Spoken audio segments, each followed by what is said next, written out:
So I head into the question, do calories actually matter on keto? Let's talk about that. The answer is yes and no. Not all calories are treated equally by your hormones, the endocrine system.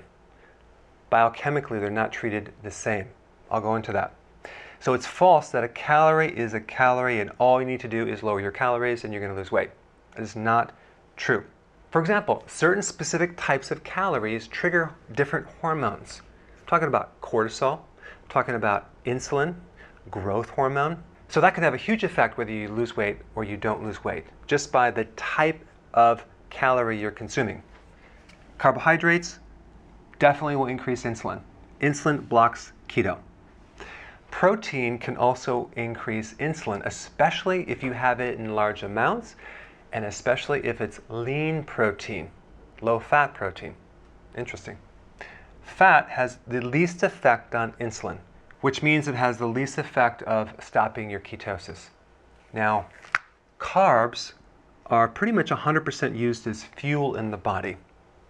Protein is a partial fuel use and partial body replacement. So you need protein to replace your muscles, your hair, your nails, your skin.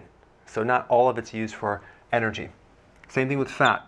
Part of it is used for body parts like brain, nerve tissue, the cell membranes, and part of it is used for fuel. So that's a difference right there. Keto is low carbohydrate calories, moderate protein calories, and higher fat calories. So if you wanted to lose weight and your metabolism is slow, and you have a thyroid problem, and you're menopausal, and you can't sleep, and you're under a lot of stress, okay, in that situation, you are going to have to lower your fat calories.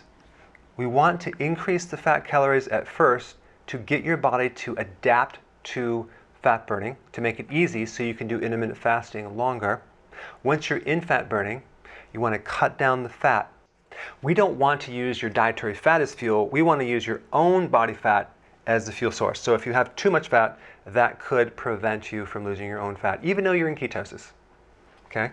So we do want to lower the fat, and we do want to reduce the frequency of eating, possibly to 1 meal a day. Do it on a gradual, maybe 2 meals a day, and then shorten the window to 4 hours and 3 hours and 2 hours, and then 1 hour of eating. So you have now 23 hours of fasting. Okay, that's what you would want to do. So the question, do calories matter on keto? Certain calories do with certain circumstances. Hey guys, I want to talk about these two books right here. Okay, I want to explain it. This book right here is a very short book. It explains why to do keto and how to do it. It's filled with pictures. You can get through this in 45 minutes, real quick. It's just very important to know the details, the basics of how to do it. Now this book, The New Body Type Guide, should have been called Beyond Keto, because I rarely find someone that has just a weight problem. They usually have a lot of other body problems. And in this book, I cover all the reasons why keto and intermittent fasting might not work for you. We go into the body types, we go into inflammation, we go into stress, hardcore, and what to do about it. So if you want to maximize your results, you definitely want to get this one right here, okay? So my goal is to get you to do keto correctly. And what I mean by that is do it healthily. It's called healthy ketosis. So we can avoid all the issues that happen with transitioning to fat burning. Keto flu, keto fatigue, keto rash, kidney stones, gout, etc. And right now on my website, if you get this, you get this at no extra cost. I put a link down below. Check it out.